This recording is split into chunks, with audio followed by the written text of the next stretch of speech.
নওজোয়ান, মুসলমানের নওজোয়ান, তুমি যে এক ওয়াক্ত নামাজ পড়ো না, তুমি কার লগে যুদ্ধ করতেছো?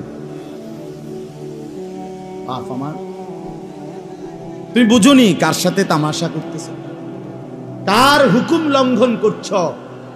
তুমি কি মনে করছো আল্লাহ ছেড়ে দিবে এমনিতেই? না, এই সামান্য একটু সুস্থতা, এই যৌবন, এই 18-20 বছরের এই শরীর, এইটুকু পেয়ে একজন শক্ত সামর্থ্যবান সুস্থ সবল যুবক নওজোয়ান দিনের পর দিন, বছরের পর বছর এক ওয়াক্ত নামাজের সেজদা দেয় না, বছরের পর বছর কোনোদিন ফজরের নামাজ পড়ে না। আরে গাদ্দার, তুই কার সাথে গাদ্দারি করছিস? তুই কার সাথে গাদ্দারি করছিস? তুই জানো না কার সাথে টক্কর দিচ্ছ? তোমার 5 ওয়াক্ত নামাজের কথা তোমার আব্বাই বলে নাই, আল্লাহ বলছে। তোমার 5 ওয়াক্ত নামাজের কথা তোমার মসজিদের ইমাম বলে নাই, আল্লাহ বলছে। আল্লাহ বলছে। তুমি কার লগে তেরামিটা করলে? গাত্তারামিটা কার লগে করলে? আমি এই জন্য সবসময় বলি, এই পৃথিবীতে আসমানের নিচে জমিনের উপরে সবচেয়ে বড় গাদ্দার, সবচেয়ে বড় গাঁটতারা বেয়াদব কে? বেনামাজি। যে হয় সবচেয়ে বড় বেয়াদব, হয় নিকৃষ্ট বেয়াদব, হয় গাদ্দার, হয় গাঁটতারা, হয় ঘাউরা নাম্বার 1। গাউরা নাম্বার 1। আর ভিতরে কোনো ইনসানিয়াত নাই, আর ভিতরে কোনো মনুষ্যত্ব নাই। কারণ সে ছোটখাটো বেয়াদব না, ছোটখাটো গাদ্দার না, সে আল্লাহর সাথে গাদ্দারি করে। আপনি কি মনে করেন হেরে আপনি কি মনে করেন? বুঝেন নাই? সে আল্লাহকে কি করে না, কিছুই মনে করে। এই জন্যই তোমরা যারা ভাইয়া এই বড় বড় চুল, লম্বা চুল, এই জঙ্গলি চুল, এগুলো বেঈমানের চুল, এগুলো কাফেরের চুল বেটা, এগুলা পরাজিত ব্যর্থ ফালতু মানুষের চুল। গোটা পৃথিবীর ইতিহাসে কোনো ভদ্রচিত, কোনো সভ্য, কোনো উত্তম আখলাকওয়ালা কোনো মানুষের চুল এমন নাই। হ্যাঁ, বখাটে, দুশ্চরিত্র, আলতু ফালতুর চুল এগুলো। দুনিয়ার লাইনের কোন ভদ্রলোকের চুল এমন নাই, আর ওলামায়ে কেরামের তো নাই। বরং এটা কাফেরের চুল, জাহান্নামীদের চুল। এই যে কোরআনে আছে, আল্লাহ বলছে জাহান্নামীদের হাসরের ময়দানে এই বড় চুল ধইরা আর 2 ঠ্যাং ধইরা ফেরেশতা ছাগলের বাচ্চার মতো আলগি দিয়া জাহান্নামে ফেলবে। আল্লাহ তাআলার প্রতিটা ফয়সালার উপরে বান্দা সন্তুষ্ট থাকা, এটাই ঈমানের দাবি। কাজে আবহাওয়ার যে অবস্থা, বৃষ্টি, সেটাও আল্লাহ তাআলার ফয়সালা। তো রোদ, এটাও আল্লাহ তাআলারই ফয়সালা। রাত, এটা যেমন আল্লাহ বানান, তো দিন এটা আল্লাহই বানান। ঠিক, রোদও আল্লাহই দান করেন, বৃষ্টিও আল্লাহই দান করেন। হাদিসের মধ্যে আছে, আল্লাহ তাআলা বলছেন হাদিসে কুদসি, আল্লাহ বলেন মান লাম ইয়ারদা বিকাদাই ফালিয়াতলুব রাব্বান সিওয়াই। আমি আল্লাহর ফয়সালার উপরে যে সন্তুষ্ট নয়, সে যেন আমাকে বাদ দিয়ে অন্য কাউকে খুঁজে নেয়। আমাকে বাদ দিয়ে যেন অন্য কাউকে তালাশ করে নেয়। এখন এমন কোন সুযোগ আছে কি আল্লাহকে বাদ দিয়ে অন্য কাউকে তালাশ করে নেওয়া? এই জন্য একটা জরুরি বিষয় মনে রাখতে হবে, আমাদের প্রত্যাশা মতো যদি কিছু হয় তবুও আল্লাহর দিকেই ফিরে থাকতে হবে। আমাদের প্রত্যাশা মতো যদি নাও হয় তবুও আল্লাহর দিকেই ফিরে থাকতে হবে। বান্দা আল্লাহকে বাদ দিয়ে ভাবতে পারে না কোনো কিছু, তারই বলে মুমিন। ওয়া আলা রাব্বিহিম ইয়াতাওয়াক্কালুন। আল্লাহ তাআলা বলেন আমার মুমিন বান্দা তারা যারা সর্বাবস্থায় রবের উপরে, আল্লাহর উপরে ভরসা করে। কোরআনুল কারীমের মধ্যে আছে, আল্লাহ তাআলা বলেন তিনি হাসান, তিনি কাঁদান। তাইলে মুখের হাসি আল্লাহর দান, চোখের কান্না আল্লাহরই দান। অসুস্থতা আল্লাহরই ফয়সালা, তো সুস্থতা আল্লাহরই ফয়সালা। এই জন্য বাপ এটা জরুরি বিষয়। যদি সম্ভব হয় তাইলেই বললাম, যদি সম্ভব না হয় আমরা আসলাম আল্লাহর জন্য, জমা হলাম। আল্লাহ চাইলে এই জমা হওয়া, এই একত্রিত হওয়ার দ্বারাই আল্লাহ তাআলা জিন্দেগীর গুনাহ মাফ করে। হাদিসের মধ্যে আছে আল্লাহর কিছু বান্দা একত্র হলে আল্লাহর জন্য, তো আল্লাহ তাআলা মজলিস শেষ হলে আল্লাহ তাআলা ফেরেশতাদেরকে সাক্ষী রেখে বলে, আমি আমার এই সবগুলো বান্দা যারা আমার জন্য একত্র হয়েছিল আমি তাদেরকে মাফ করে দিলাম। তো ফেরেশতারা এরকমটাও বলে যে আল্লাহ, কিছু কিছু লোক এখানে এমনও আছে যারা আপনার সন্তুষ্টির জন্য বসে নাই, এমনি কোনো প্রয়োজনে আসছিল, এমনি হঠাৎ এসে একটু বসছে, তেমন কোনো উদ্দেশ্য ছিল না। ইন্নামা জা আলি হাজাতিন, সে তার ব্যক্তিগত কোনো প্রয়োজনে বসছিল। পরে কি করবেন?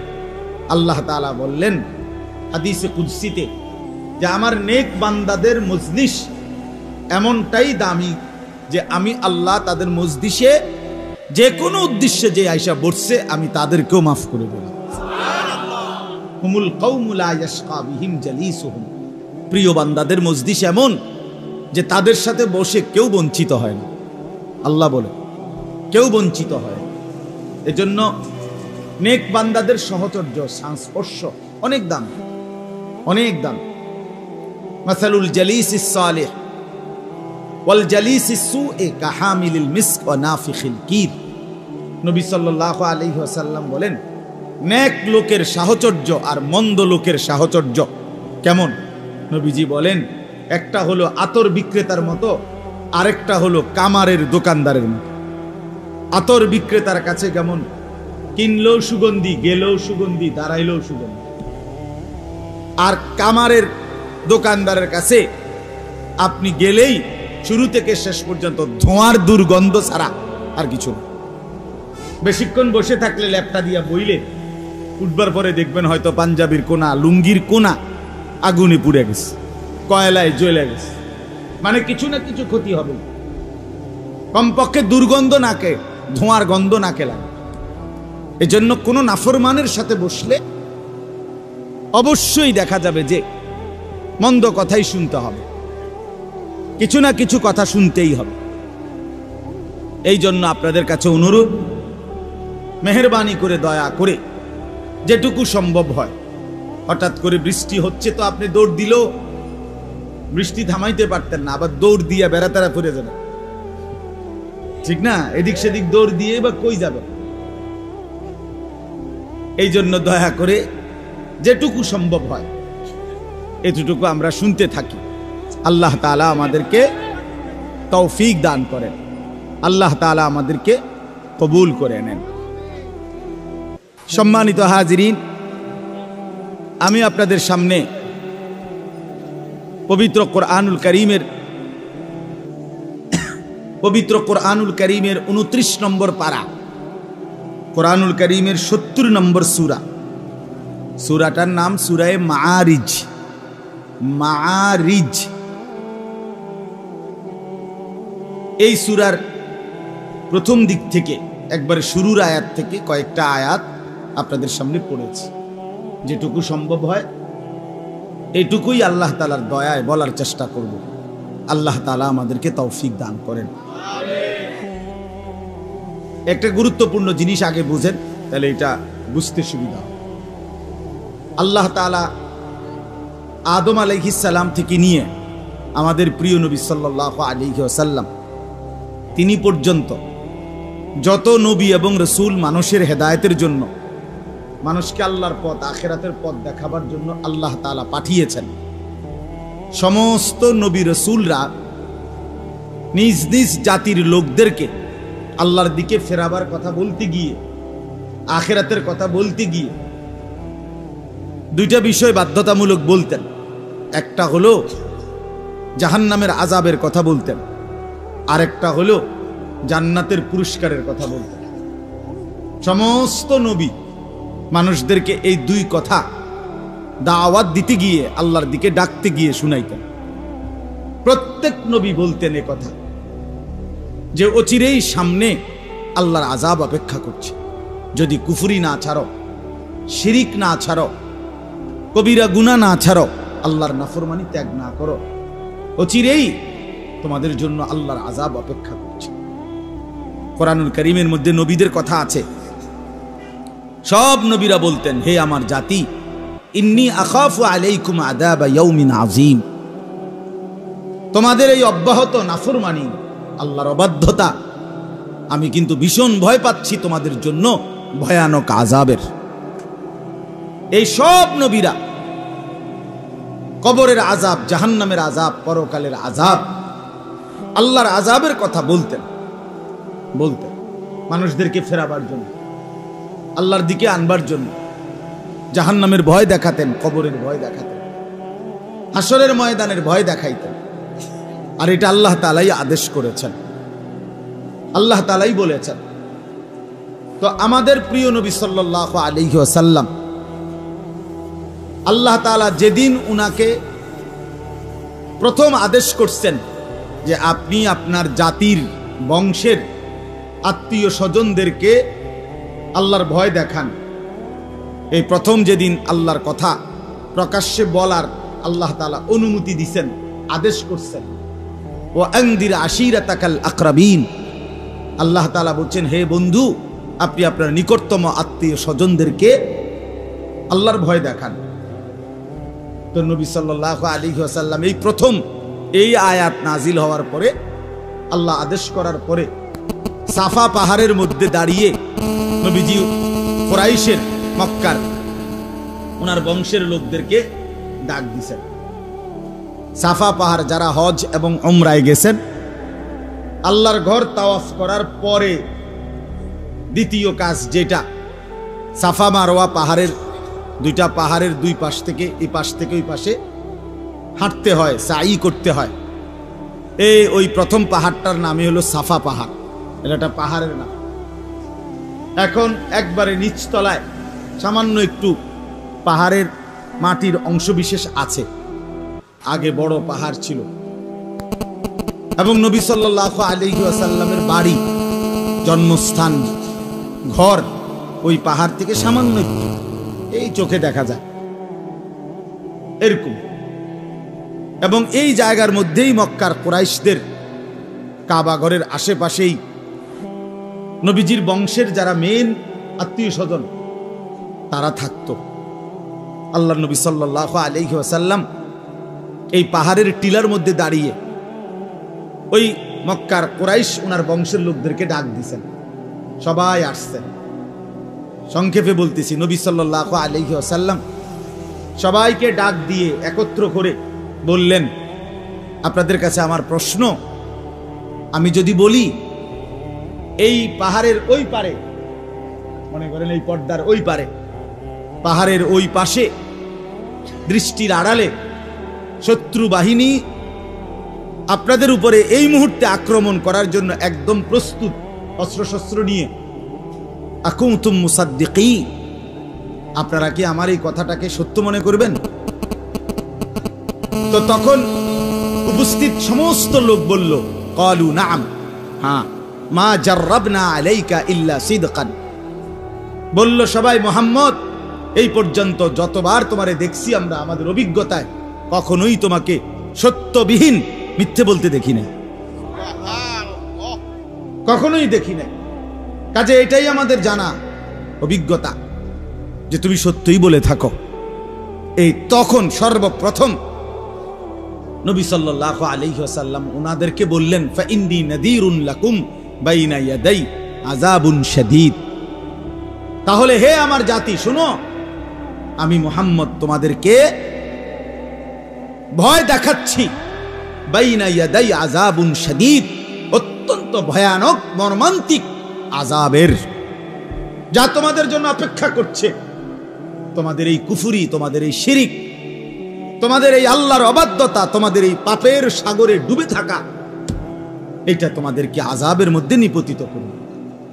এই প্রথম যেদিন আল্লাহর নবী সাল্লাল্লাহু আলাইহি ওয়াসাল্লাম মানুষদেরকে আল্লাহর দিকে ডাকছেন, প্রথম দিনেই আখিরাতের আযাব, পরকালের আযাব, জাহান্নামের আযাব, হাসরের মাঠের আযাব, ভীষণ ভয়ানক আযাবের কথা বলছে।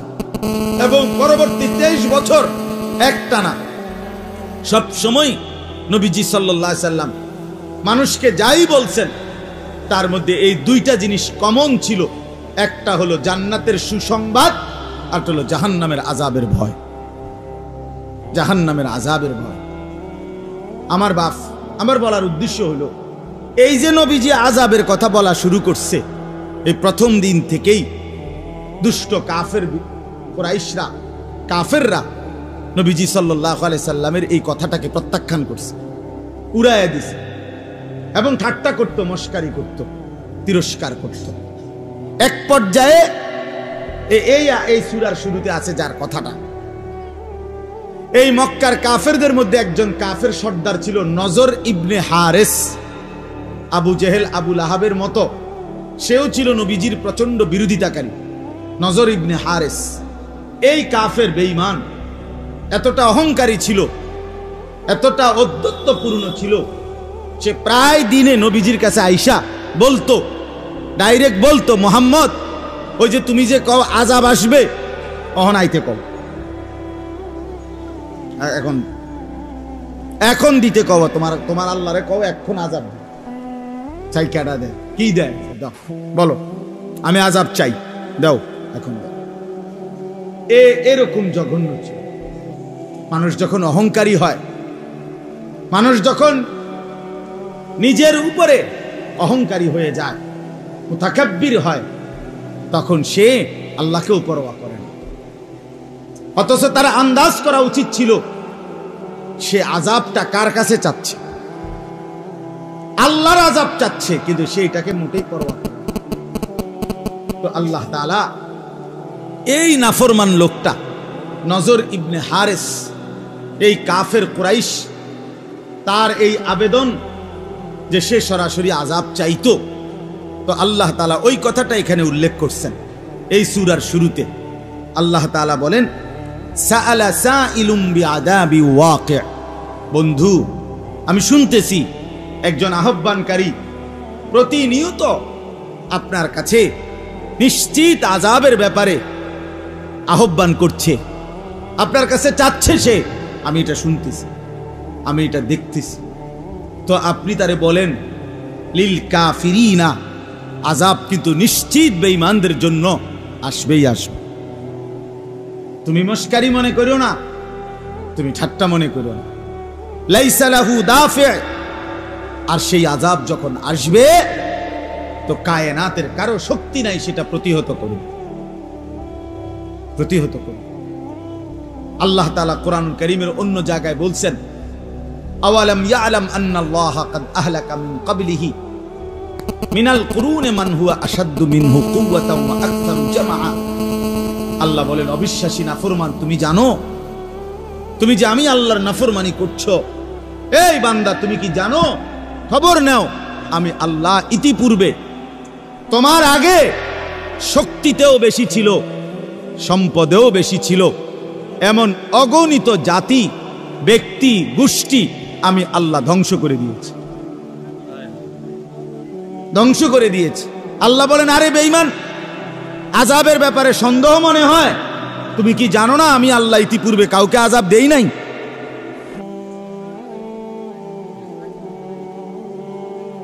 এজন্য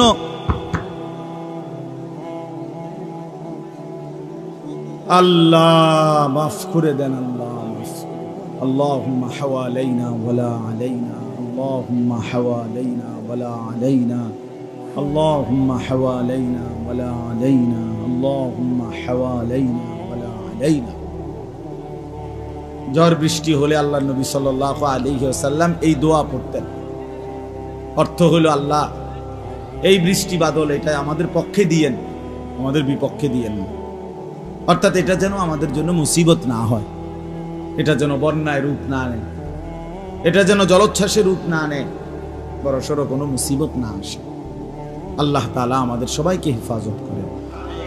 তো বাবা বলতেছিলাম, আল্লাহ তাআলা বললেন ওই কাফেরকে, আরে নাফরমান, কার কাছ থেকে আযাব চাচ্ছ, কার আযাবকে টিটকারি মারতেছ, কার শাস্তিকে তুমি জানো না? আমি আল্লাহ তাআলা সেই নূহ আলাইহিস সালামের উম্মত, হুদ আলাইহিস সালামের উম্মত, সালেহ আলাইহিস সালামের উম্মত, শুআইব আলাইহিস সালামের উম্মত, ফেরাউন, নমরুদ, কারুন, এরকম কত বড় বড় ব্যক্তি এবং কত বড় বড় গোষ্ঠী সম্প্রদায় আমি আল্লাহ তাআলা আযাব দিয়ে এই পৃথিবীতে নিশ্চিহ্ন করে দিছি। এটা কি নতুন কথা? বলেন, এটা নতুন? তো আল্লাহ তাআলা বলেন, বন্ধু আমি শুনতেছি এই নাফরমান আল্লাহর আযাব চাচ্ছে, আপনি তারে বলে দেন আযাব কিন্তু নাফরমানের জন্য নির্ধারিত, এটা কেউ ঠেকাইতে পারবে না। প্রতিটা নাফরমান, প্রতিটা পাপী, প্রতিটা অবাধ্যতা, বিশ্বাস করেন খোদার কসম বাপ, আমি আর আপনি যে যেই পাপের সাথে জড়িত আছি, অন্যায়ের সাথে জড়িত আছি, যার দ্বারা যেই গুনাহ হচ্ছে, আল্লাহর নাফরমানি হচ্ছে, আল্লাহ তাআলা বলছেন আযাব কিন্তু নির্ধারিত, আযাব নির্ধারিত। আহসাহুল্লাহু ওয়া নাসু, আল্লাহ তাআলা বলেন বান্দা আমি তোমার জিন্দেগি গুনে গুনে রাখছি, তুমি ভুলে গেছো। গুনে গুনে রাখতেছি, গুনে গুনে। ওয়া কাফা বিনা হাসিবিন, আল্লাহ বলেন বান্দা তোদের হিসাবের জন্য আমি আল্লাহ একাই যথেষ্ট। ওয়া কাফা বিদুনুবি ইবাদিহি খাবীরাম বাসীরা, আল্লাহ বলেন আমার প্রত্যেকটা বান্দার গুনাহের খবর রাখার জন্য, দেখার জন্য আমি আল্লাহ একাই যথেষ্ট। এজন্য বাপ আল্লাহ তাআলা বলেন মিনাল্লাহি দিল মাআরিজ, নবী আপনি বলেন কার পক্ষ থেকে আযাব আসবে? শোনো, যিনি সুউচ্চ সুমহান ক্ষমতার অধিকারী, সেই মহান আল্লাহ। তারুজুল মালাইকাতু ওয়ার রূহু ইলাইহি, কোটি কোটি কোটি কোটি ফেরেশতা এবং জিবরাইলের মতো ফেরেশতা সহ যার হুকুমে ঊর্ধ্বে উঠে, যার হুকুম পালন করে, সেই মহান আল্লাহ যার অধীনে কোটি কোটি ফেরেশতা আছে, সেই মহান আল্লাহর আযাব তুমি চাচ্ছ, মনে রাখো খুব বেশি বাড়াবাড়ি করছো। তুমি জানো না আল্লাহর ক্ষমতা, তুমি জানো না আল্লাহর এক এক ফেরেশতার ক্ষমতা। হাদিসের মধ্যে আছে আল্লাহর নবী সাল্লাল্লাহু আলাইহি ওয়াসাল্লাম বলেন আল্লাহ তাআলা যেই ফেরেশতাকে বলছিলেন হযরতে লূত আলাইহিস সালামের জাতি, পুরা এলাকা, পুরা মানুষ, গরু, ছাগল, আসবাবপত্র, ঘর দুয়ার সবগুলো শুদ্ধা, আল্লাহ তাআলা একজন ফেরেশতাকে বলছিলেন যে এদেরকে পুরা এলাকা সহ একসাথে সাতবক জমিনের নিচের মাটি সহ আলগি দাও। একজন ফেরেশতা তার আঙ্গুলের অগ্রভাগ দিয়েই এই পুরা এলাকা, সমস্ত মানুষ, গরু, ছাগল, ঘর বাড়ি, আসবাবপত্র সহ যেমনে আছে এমনি সাতবক জমিনের নিচের মাটি আল্লাহ তাআলার হুকুমে আঙ্গুলের মধ্যেই নিয়ে নিছে। আল্লাহ তাআলা বলেন ঊর্ধ্বে তোলো। প্রথম আসমানের কাছে নিয়ে গেছেন, আমি নিজে কিতাবে পড়ছি, প্রথম আসমানের ফেরেশতারা ওই জনপদের মানুষের এবং তাদের পশু পাখির, চতুষ্পদ জন্তু জানোয়ারের চিৎকার পর্যন্ত শুনছে প্রথম আসমান থেকে। এই অবস্থায় আল্লাহ তাআলা বললেন ফেরেশতাকে এবার একটা উল্টানি দাও, উল্টাও। তো উল্টাইবার সাথে সাথে আল্লাহ তাআলা বললেন সাতবক জমিন বরাবর এবার আছাড় মারো, একটা আছাড় মারো, একটা। ফাজআলনা আলিয়াহা সাফিলাহা, আল্লাহ বলেন সাতবক জমিনের মাটি উপরে উঠায় ফেললাম, উপরের মানুষ, গরু, ছাগল গুলো আমি সবকিছুকে কুলের বাচ্চা, পেটের বাচ্চা সহ সাতবক জমিনের নিচে দাফন করে। নওজোয়ান, মুসলমানের নওজোয়ান, তুমি যে এক ওয়াক্ত নামাজ পড়ো না, তুমি কার লগে যুদ্ধ করতেছ? বাপ আমার, তুমি বুঝোনি কার সাথে তামাশা করতেছ, কার হুকুম লঙ্ঘন করছ? তুমি কি মনে করছো আল্লাহ ছেড়ে দিবে এমনিতেই? না, এই সামান্য একটু সুস্থতা, এই যৌবন, এই 18-20 বছরের এই শরীর, এইটুকু পেয়ে একজন শক্ত সামর্থ্যবান সুস্থ সবল যুবক নওজোয়ান দিনের পর দিন, বছরের পর বছর এক ওয়াক্ত নামাজের সেজদা দেয় না, বছরের পর বছর কোনোদিন ফজরের নামাজ পড়ে না। আরে গাদ্দার, তুই কার সাথে গাদ্দারি করছিস? তুই কার সাথে গাদ্দারি করছিস? তুই জানো না কার সাথে টক্কর দিচ্ছিস? তোমারে 5 ওয়াক্ত নামাজের কথা তোমার আব্বাই বলে নাই, আল্লাহ বলছে। তোমারে 5 ওয়াক্ত নামাজের কথা তোমার মসজিদের ইমাম বলে নাই, আল্লাহ বলছে। আল্লাহ বলছে। তুমি কার লগে তেরামিটা করলে, গাট্টারামিটা কার লগে করলে? আমি এই জন্য সবসময় বলি, এই পৃথিবীতে আসমানের নিচে জমিনের উপরে সবচেয়ে বড় গাদ্দার, সবচেয়ে বড় গাঁটতারা বেয়াদব কে? বেনামাজি যে।